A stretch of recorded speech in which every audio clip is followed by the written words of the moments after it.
स्वागत है आपका हमारे यूट्यूब चैनल पर एक बार फिर से। जैसा कि अभी तक हमने क्लास 6 की एनसीईआरटी चैप्टर 9 तक कंप्लीट किया था। आज बारी है चैप्टर 10 जो है नए साम्राज्य और राज्य। तो आइए हम ज़्यादा टाइम ना लेते हुए इसको शुरू करते हैं। लिखा है अरविंद राजा बना। तो आइए इसको विस्तार में पढ़ते हैं। अरविंद अपने स्कूल में खेले जाने वाले नाटक में राजा की भूमिका अदा करने के लिए चुना गया।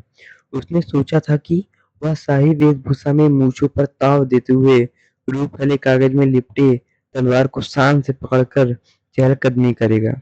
जरा सोचो उसे कितनी हैरानी हुई जब उसे बताया गया कि उसे बैठकर वीणा भी बजानी होगी और कविता पाठ भी करना होगा। एक संगीतज्ञ राजा कौन हो सकता है वह? अरविंद सोचने लगा। तब आइए हम इसको विस्तार में पढ़ते हैं अब। क्या बताती हैं हमारी प्रशस्तियाँ? दरअसल अरविंद गुप्त वंश के प्रसिद्ध राजा समुद्रगुप्त, जिसे भारत का नेपोलियन भी कहा जाता है, समुद्रगुप्त की भूमिका अदा करने जा रहा था। समुद्रगुप्त के बारे में हमें इलाहाबाद में अशोक स्तंभ में खुदे हुए एक अभिलेख से पता चलता है। इसकी रचना समुद्रगुप्त के दरबार में कवि व मंत्री रहे हरिशेर। याद रखिएगा कि समुद्रगुप्त के दरबारी कवि हरिशेर थे। हरिशेर द्वारा एक काव्य के रूप में की गई थी। यह एक विशेष किस्म का अभिलेख है जिसे प्रशस्ति कहते हैं। यह एक संस्कृत शब्द है जिसका अर्थ प्रशंसा है। यानी प्रशस्ति उसको कहते हैं जो राजा की प्रशंसा में अभिलेख बनवाए जाते थे। प्रशस्तियां लिखने का प्रचलन पहले भी था। जैसे तुमने अध्याय 9 में गौतमी पुत्र श्री सतकर्णी की प्रशस्ति के बारे में पढ़ा, परंतु गुप्त काल में इनका महत्व और बढ़ गया। समुद्रगुप्त की प्रशस्तियां आओ देखें। समुद्रगुप्त की प्रशस्ति हमें क्या बताती है? कवि ने इसमें राजा की एक युद्धों को जीतने वाला राजा, विद्वान तथा एक उत्कृष्ट कवि के रूप में भरपूर प्रशंसा की है। यहाँ तक कि उसे ईश्वर के बराबर भी बताया गया है। प्रशस्ति में लंबे-लंबे वाक्य दिए गए हैं, वहाँ वैसे ही एक वाक्य का अंश दिया गया है। और जैसे ये कुछ इम्पोर्टेंट नोट्स रहते हैं जो कि बेहद ही इम्पोर्टेंट रहते हैं। आइए इसको हम पढ़ लेते हैं। योद्धा समुद्रगुप्त, जिसका शरीर युद्ध मैदान में कुठारों, कुल्हाड़ियों, तीरों, भालों, बर्छों, तलवारों, लोहे की गदाओं, नुकीले तीरों तथा अन्य सैकड़ों हथियारों से लगे घावों के दाग से भरे होने के कारण अत्यंत सुंदर दिखता था। ये कुछ क्वेश्चन दिए हैं। ये क्या है? यह वर्णन तुम्हें एक उस राजा के बारे में क्या बताता है?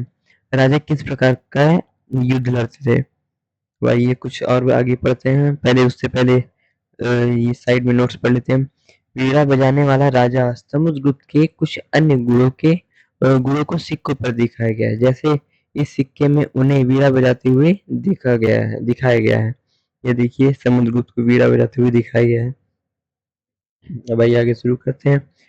तुम अगर मानचित्र 7 पृष्ठ नंबर 105, जो कि ये है मानचित्र, ये मैं लगा दूंगा, आप देख लीजिएगा। पृष्ठ 105 को गैर से देखो तो पाओगे कि एक क्षेत्र को हरे रंग से रंगा गया है। ये देखिए जैसे ये हरा रंग से पूरा रंगा गया है, हरे रंग से रंगा गया है। तुम्हें पूर्वी समुद्र तट के साथ साथ एक क्रम में लाल बिंदु दिखेंगे। उसी तरह कुछ क्षेत्र बैंगनी और नीले रंग के भी मिलेंगे। यह मानचित्र एक प्रशस्ति में प्राप्त जानकारियों के आधार पर बनाया गया है। हरिशेर 4 विभिन्न प्रकार के राजाओं और उनके प्रति समुद्रगुप्त की नीतियों का वर्णन करते हैं। आइए अब कुछ नोट्स, इंपॉर्टेंट नोट्स दिए हैं, इसको पढ़ लेते हैं। पहला, मानचित्र में हरे रंग, ये मानचित्र से रिलेटेड है, इसको आप देखिएगा। मैं मानचित्र लगा दूंगा, जैसा कि आप यहाँ साइड में देख रहे हैं मानचित्र लग चुका है।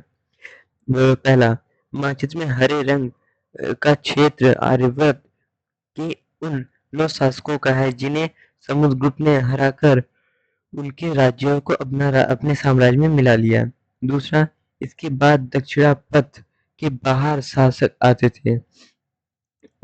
इनमें से कुछ की राजधानियों को दिखाने के लिए मानचित्र पर लाल बिंदु दिए गए हैं। इन सब ने हार जाने पर समुद्रगुप्त के सामने समर्पण किया था। समुद्रगुप्त ने उन्हें फिर से शासन करने की अनुमति दे दी। तीसरा, पड़ोसी देश का आंतरिक घेरा बैंगनी रंग से रंगा गया है। इसमें असम, तटीय बंगाल, नेपाल, उत्तर-पश्चिम के कई गढ़ और संघ अध्याय 5 में याद करो, जो कि अध्याय 5 में पढ़ाया गया है, आते थे। ये समुद्रगुप्त के लिए उपहार लाते थे, उनकी आज्ञाओं का पालन करते थे तथा उनके दरबार में उपस्थित हुआ करते थे। चौथा क्या है? बाह्य इलाके यानी बाहरी इलाकों के शासक जिन्हें नीले रंग से रंगा गया है। संभवतः कुषाण तथा शक वंश के थे। इसमें श्रीलंका के शासक भी थे।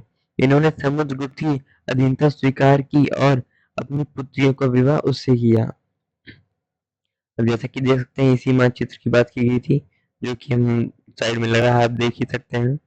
इसमें कुछ क्वेश्चन भी दिए हैं। आर्यवर्त तथा दक्षिणापथ के राज्यों के साथ समुद्रगुप्त का व्यवहार में क्या अंतर है? ये क्वेश्चन आप करिएगा, ये इम्पोर्टेंट है। क्या इस अंतर के पीछे तुम्हें कोई कारण दिखाई पड़ता है? भाई ये वंशावली है, पढ़ने से पहले विक्रम संवत पढ़ लेते हैं। 58 ईस्वी पूर्व, इसको हाईलाइट कर लेते हैं, ये इम्पोर्टेंट चीजें हैं। अब इसको ऊपर से हैं। 58 ईस्वी पूर्व में प्रारंभ होने वाले विक्रम संवत को परंपरागत रूप से गुप्त राजा चंद्रगुप्त द्वितीय के नाम से जोड़ा जाता है और ऐसा कहा जाता है कि उन्होंने शकों पर विजय के प्रतीक के रूप में इस संवत की स्थापना की तथा विक्रमादित्य की उपाधि धारण की थी। अब आइए वंशावली को पढ़ते हैं। वंशावली अधिकांश प्रशस्तियां शासकों के पूर्वजों के बारे में भी बताती हैं। यह प्रशस्ति भी समुद्रगुप्त के प्रति पितामह, पितामह यानी कि परदादा, दादा, पिता और माता के बारे में बताती है। उनकी माँ कुमार देवी लिच्छवीगढ़ की थी और पिता चंद्रगुप्त गुप्त वंश के पहले शासक थे, जिन्होंने महाराजा धीराज जैसी बड़ी उपाधि धारण की थी। समुद्रगुप्त ने भी उपाधि धारण की थी। उनके दादा और परदादा का महाराजा के रूप में उल्लेख है। इससे यह आभास मिलता है कि धीरे-धीरे इस वंश का महत्व बढ़ता गया। अब एक क्वेश्चन और दिया है, इन उपाधियों के महत्व के हिसाब से सजाओ। चलिए, ये इम्पोर्टेंट नहीं है हमारे लिए, आगे बढ़ते हैं।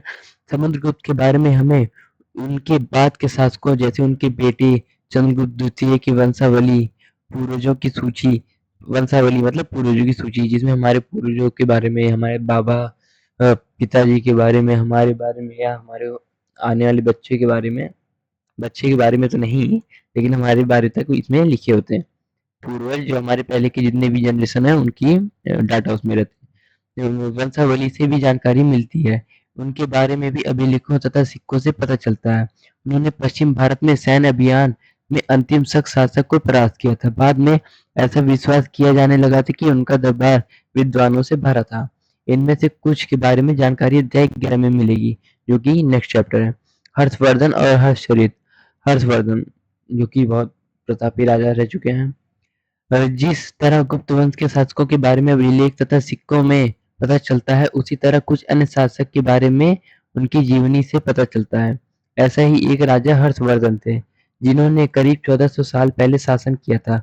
उनके दरबारी कवि बाणभट्ट, ये बहुत इंपॉर्टेंट है, कई एग्जाम में आते हैं, वनडे एग्जाम में या मैक्सिमम एग्जामों में इसके पूछे जाते हैं कि हर्षवर्धन के दरबारी कवि कौन रह चुके हैं।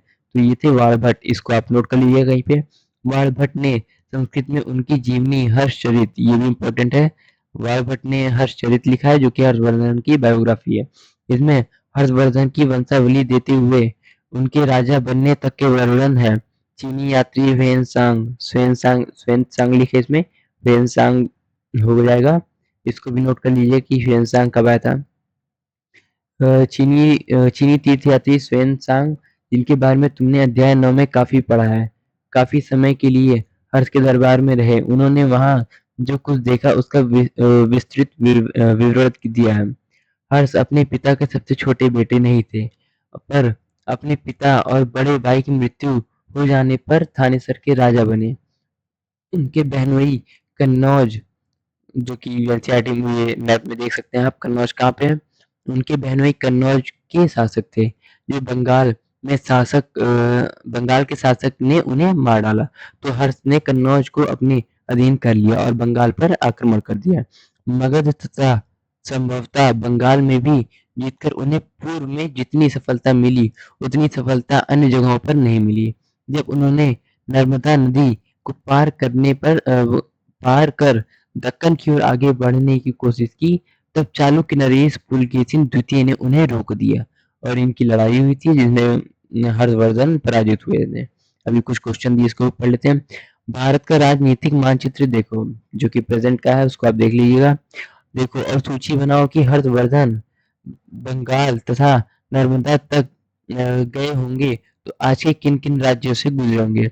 ये एक बार आप देख लीजिएगा, चाहे आप एटलस में देख लीजिएगा, ये इम्पोर्टेंट है, जिससे आपको हर्षवर्धन के एरिया पता चल जाएगा कि कहाँ कहाँ पे उन्होंने राज किया था। भैया, हाँ भैया, आगे बढ़ते हैं। पल्लव, चालुक्य और पुलकेशिन द्वितीय की प्रशस्तियाँ। इस काल में पल्लव और चालुक्य दक्षिण भारत में सबसे महत्वपूर्ण राजवंश थे। पल्लवों ने राज्य उनकी राजधानी कांचीपुरम के आसपास के क्षेत्र को लेकर कावेरी नदी के डेल्टा तक फैला था, जबकि चालुक्य का राज कृष्णा और तुंगभद्रा नदी के बीच में स्थित है, जो कि बगल मैप में देख सकते हैं आप। चालुक्यों की राजधानी ऐहोल थी। यह एक प्रमुख व्यापारिक केंद्र था। धीरे-धीरे यह एक धार्मिक केंद्र भी बन गया, जहाँ कई मंदिर थे। पल्लव और चालुक्य एक दूसरे की सीमाओं का अतिक्रमण करते थे। अतिक्रमण मतलब कब्जा करते थे एक दूसरे की सीमाओं पर। धीरे-धीरे जो राज्य हल्का कमजोर पड़ता था, तो दूसरे राज्य वाले उसको कब्जा कर लेते थे। जैसे आज चाइना हमारे साथ कर लेता है, हमको कमजोर समझकर अतिक्रमण करते थे। मुख्य रूप में राजधानियों को निशाना बनाया जाता था, जो समृद्ध शहर थे। पुलकेशिन द्वितीय सबसे प्रसिद्ध चालुक्य राजा थे। उनके बारे में उनके दरबारी कवि रवि कीर्ति द्वारा रचित प्रशस्ति से प्राप्त होता है। ये भी इम्पोर्टेंट है कि पुलकेशिन द्वितीय के दरबारी कवि कौन है? रवि कीर्ति। रवि कीर्ति, ये चीज इम्पोर्टेंट है, इसको आप नोट कर लीजिएगा। इसमें उनके पूर्वजों, खास तौर पर पिछली 4 पीढ़ियों के बारे में बताया गया था। पुलकेशिन द्वितीय को उनके चाचा से यह राज्य मिला था। रवि कीर्ति रवि कीर्ति के अनुसार उनके पूर्व तथा पश्चिम दोनों समुद्र तटीय इलाकों पर अपने अभियान चलाए। इसके अतिरिक्त उन्होंने हर्ष को भी आगे बढ़ने से रोका। हर्ष का अर्थ है आनंद। कवि का कहना है कि इस पराजय के बाद हर्ष अब हर्ष नहीं रहा। मतलब ये युद्ध के बाद हर्ष जब पराजित हुए, तो इनको इस युद्ध से उनको बहुत गहरा सदमा लगा। उस युद्ध के बाद वो कभी खुश नहीं रह सके। पुलकेशिन द्वितीय ने पल्लव राजा के ऊपर भी आक्रमण किया, जिसे कांचीपुरम की दीवार के पीछे शरण लेनी पड़ी थी, पर चालुक्यों की विजय अल्पकालीन थी। लड़ाई से दोनों वंश दुर्बल होते गए। पल्लवों और चालुक्यों को अंततः राष्ट्रकूट तथा चोल वंश ने समाप्त कर दिया। इनके बारे में तुम कक्षा 7 में पढ़ोगे, यानी नेक्स्ट क्लास की एनसीईआरटी में। अब कुछ क्वेश्चन है। वे कौन से शासक थे जो तटों पर अपना नियंत्रण करना चाहते थे? इस पे आप कुछ 150 वर्ड का आंसर लिखिएगा एक बार। इन राज्यों का प्रशासन कैसे चलता है? अब आगे बढ़ते हैं। पहले के राजाओं की तरह इन राजाओं के लिए भूमि कर सबसे महत्वपूर्ण बना रहा। प्रशासन की प्राथमिक इकाई गांव में होते थे, लेकिन धीरे-धीरे कई नए बदलाव आए। राजाओं ने आर्थिक, सामाजिक, राजनीतिक और सैन्य शक्ति रखने वाले लोगों का समर्थन जुटाने के लिए कई कदम उठाए। उदाहरण के तौर पर कुछ महत्वपूर्ण प्रशासनिक पद आनुवंशिक बन गए, अर्थात बेटे अपने पिता का पद पाते थे। जैसे कि कवि हरिशेर अपने पिता की तरह महादंड नायक अर्थात मुख्य न्यायाधिकारी बने। ये एक बहुत गलत निर्णय था। मान लीजिए अगर उनका बेटा अयोग्य हुआ, तो राज्य का पतन हो जाएगा। अब आइए आगे देखते हैं। कभी-कभी एक ही व्यक्ति कई पदों पर कार्य करता था, जैसे कि हरिशेर एक महादंड नायक होने के साथ-साथ कुमारामात्य अर्थात एक महत्वपूर्ण मंत्री तथा एक संधि विग्रहिक अर्थात युद्ध और शांति के विषयों पर भी मंत्री था। संभवतः वहाँ के स्थानीय प्रशासन में प्रमुख व्यक्तियों का बहुत बोलबाला था। इनमें नगर श्रेष्ठी यानी मुख्य बैंकर, जो कि ज़ाहिर-सी बात है बैंकर है तो अमीर होगा वहाँ का।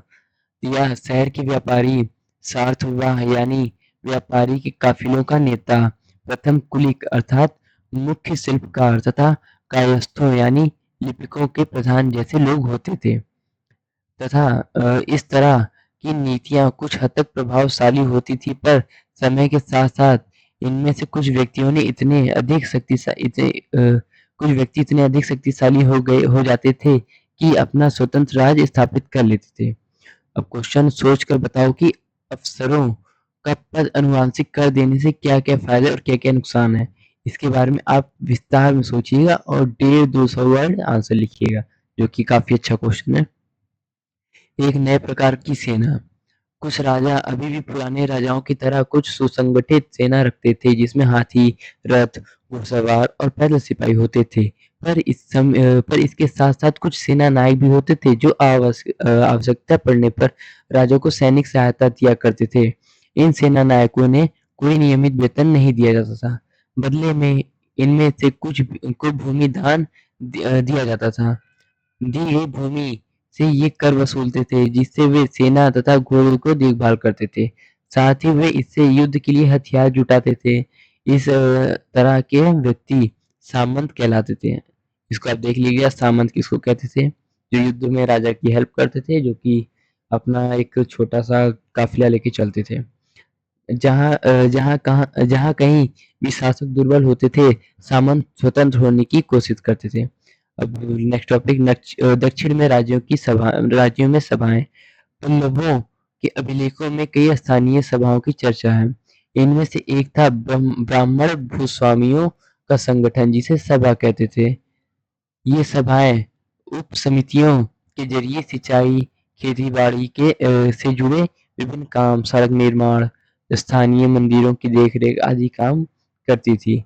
जिन इलाकों के भूस्वामी ब्राह्मण नहीं थे, वहाँ उर नामक ग्राम सभा के होने की बात कही गई है। नगरम व्यापारियों के एक संगठन का नाम है। याद रखिएगा नगरम।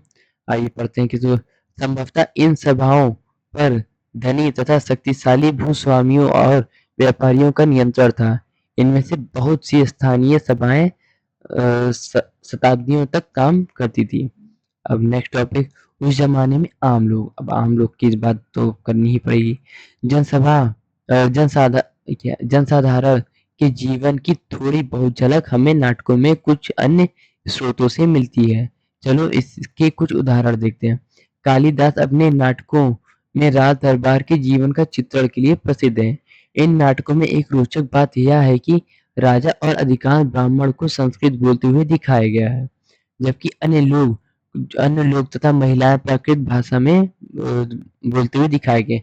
प्राकृत भाषा उसको कहते हैं जो कि हमारे आसपास की भाषाएं हैं जिनसे हम नॉर्मली बात कर सकते हैं, जैसे वो नेचुरल भाषा होती है इसलिए उसको प्राकृत भाषा कहते हैं।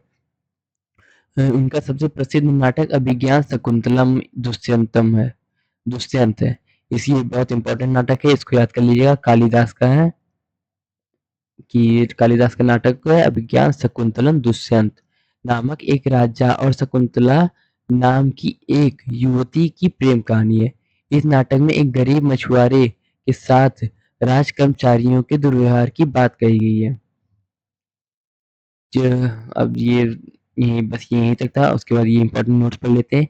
एक मछुआरे को एक अंगूठी मिली। अब आइए इसको पढ़ते हैं। एक मछुआरे को एक कीमती अंगूठी मिली। यह अंगूठी राजा ने शकुंतला को भेंट में दी थी, पर दुर्घटनावश वह एक मछली निगल गई। जब मछुआरे ने उस अंगूठी को लेकर राजमहल पहुंचा तो द्वारपाल ने उस पर चोरी का आरोप लगाया और मुख्य पुलिस अधिकारी भी बहुत बुरी तरह से पेश आया। राजा उस अंगूठी को देखकर बहुत खुश हुए और उन्होंने मछुआरे को इनाम दिया। पुलिस वाला और द्वारपाल मछुआरे का इनाम का कुछ हिस्सा हड़पने के लिए उसके साथ शराब खाने चल पड़े। आज अगर क्वेश्चन है, आज अगर किसी गरीब आदमी को कुछ मिलता है और वह पुलिस में खबर करता है तो क्या उसके साथ इसी तरीके का बर्ताव करना चाहिए? अब इस पे तो आप सोच के बताइएगा कमेंट में। सेकंड क्वेश्चन है, एक प्रसिद्ध व्यक्ति का नाम बताओ। ये रहने दीजिए, ये करने की नीड नहीं है। आइए आगे पढ़ते हैं। चीनी तीर्थयात्री फाशियान का ध्यान उन लोगों की दुर्गति पर भी गया, जिन्हें ऊंचे और शक्तिशाली लोग अछूत मानते थे। इन्हें शहरों के बाहर रहना पड़ता था। वे लिखते थे, अगर इन लोगों को शहर या बाजार में भीतर आना पड़ता था, तो सभी को आगाह करने के लिए ये लकड़ी के एक टुकड़े पर चोट करते करते रहते थे, जिससे यह आवाज़ सुनकर लोग सतर्क हो जाते और अपने को छू जाने से या किसी भी प्रकार के संपर्क में आने से बचते थे। एक जगह बाणभट्ट द्वारा अभियान अभियान पर निकली राजा की सेना का बड़ा सजीव चित्रण किया गया है। ये हमारा अब लास्ट सेकंड टॉपिक है, इसको भी पढ़ लेते हैं। राजा की सेना। राजा बड़ी मात्रा में साजो-सामान लेकर यात्रा करते थे। इनमें हथियारों के अतिरिक्त रोजमर्रा के उपयोग में आने वाली चीजें जैसे बर्तन, असबाब, जिसमें सोने के पायदान भी शामिल हैं, खाने-पीने का सामान, बकरी, हिरन, खरगोश, सब्जी, मसाले आदि विभिन्न प्रकार की चीजें शामिल होती थी। ये सारी चीजें ठेले गाड़ियों पर या ऊँटों तथा हथियारों जैसे सामान ढोने वाले जानवरों की पीठ पर लाद कर ले जाई जाती थी। इस विशाल सेना के साथ साथ संगीतकार नगाड़े, बिगुल और तथा तुरही बजाने वाले चलते रहते थे। रास्ते में पड़ने वाले गाँव वालों को उनका सत्कार करना पड़ता था। वे दही, गुड़ तथा फूलों का उपहार लाते थे तथा जानवरों को चारा भी देते थे। वह राजा से भी मिलना चाहते थे ताकि अपनी शिकायत या कोई अनुरोध उनके सामने रख सकें। पर ये सेनाएँ अपने पीछे विनाश और विध्वंस की निशानी छोड़ जाती थी। अक्सर गाँव वालों की झोपड़ियाँ हाथी कुचल डालते थे। व्यापारियों के काफ़िले में जूते बैल या हलचल भरे माहौल से डरकर भाग खड़े होते थे। बाणभट्ट लिखते हैं, पूरी दुनिया धूल की गर्त में डूब जाती थी। ये कुछ क्वेश्चन है। सेना के साथ ले जाई जाने वाली चीज़ें की सूची बनाओ। रहने दीजिए, ये दोनों क्वेश्चन इतना इम्पोर्टेंट नहीं है, इसको कट करिए। ये लास्ट टॉपिक है जो कि है अन्यत्र, जो कि सभी चैप्टर में रहता है। मानचित्र 6 पृष्ठ 76, ये पिछले एनसीईआरटी में है। मैं पृष्ठ मानचित्र 6 में अरब ढूंढो। मरुभूमि होते हुए भी सदियों तक अरब यातायात का एक केंद्र था। दरअसल अरब व्यापारी तथा नाविकों ने भारत तथा यूरोप के बीच समुद्री व्यापार बढ़ाने के लिए एक महत्वपूर्ण भूमिका निभाई थी। अरब में रहने वाले अन्य लोगों में बेदुइन थे जो घुमक्कड़ कबीले के होते थे। ये मुख्य रूप से ऊँटों पर आश्रित होते थे क्योंकि यह एक ऐसा मजबूत जानवर जो मरुस्थल में भी स्वस्थ रह सकता था। लगभग 1400 साल पहले पैगंबर मोहम्मद ने अरब में इस्लाम नामक एक नए धर्म की शुरुआत की। ईसाई धर्म की तरह इस्लाम ने भी अल्लाह को सर्वोपरि माना। उनके बाद सभी को समान माना गया। यहाँ इस्लाम धर्म की पवित्र ग्रंथ कुरान, ये भी इम्पोर्टेंट है कि इस्लाम धर्म की पवित्र ग्रंथ कौन है, तो कुरान है। मुसलमान स्त्रियों और पुरुषों के लिए, विश्वास रखने वाले स्त्रियों और पुरुषों के लिए, भक्त स्त्रियों और पुरुषों के लिए, सच्चे स्त्रियों और पुरुषों के लिए, धैर्यवान और स्थिर मन में स्त्रियों और पुरुषों के लिए, दान देने वाले स्त्रियों और पुरुषों के लिए, उपवास रखने वाले स्त्रियों और पुरुषों के लिए, अपनी पवित्रता बनाए रखने वाले स्त्रियों और पुरुषों के लिए, अल्लाह को हमेशा याद करने वाली स्त्रियों और पुरुषों के लिए अल्लाह ने इन सब के लिए ही क्षमा का पुरस्कार रखा है। अगले 100 सालों के दौरान इस्लाम उत्तरी अफ्रीका, स्पेन, ईरान और भारत में फैल गया। अरब नाविक जो इस उपमहाद्वीप की तटीय बस्तियों में पहले से ही परिचित थे, अब इनके साथ इस नए धर्म को भी ले आए। अरब के सिपाहियों ने करीब 1300 साल पहले सिंध, जो कि आज का पाकिस्तान हो गया है, मतलब पाकिस्तान में है, को जीत लिया। अब एक लास्ट क्वेश्चन जो कि हमारे लिए इम्पोर्टेंट नहीं है। अब ये इम्पोर्टेंट वर्ड है जो कि प्रशस्ति, आर्यव्रत, दक्षिणावर्त, वंशावली, अनुवांशिक पदाधिकारी, सामंत सभा, ये वर्ड और इसका मीनिंग आप कमेंट बॉक्स में लिखना ना भूलिएगा। अब देखते हैं कुछ इंपॉर्टेंट क्वेश्चन हो तो उसको भी। ऐसे 3 लेखकों के नाम बताओ। रहने दीजिए इसको। वो इस युग में सैन्य संगठन में क्या बदलाव आए? इस पे आप लिख सकते हैं 50 वर्ड मैक्सिमम है। ये इस काल में प्रशासनिक व्यवस्था में तुम्हें क्या-क्या नई चीज़ें दिखाई दी? इस पर आप लिखिएगा 150 से 200 वर्ड। अब आप चर्चा करें, ये हमारे काम का नहीं है। तो आज के लिए इतना ही। कैसा लगा आपका हमारा वीडियो? अगर वीडियो पसंद आया हो तो लाइक करिएगा, चैनल को सब्सक्राइब करिएगा। अगर किसी को ज़रूरतमंद कोई हो जो फ्री में यूपीएससी की तैयारी करना चाहता हो तो उसके पास हमारा वीडियो शेयर करना ना भूलिएगा। तो थैंक्स फॉर वॉचिंग।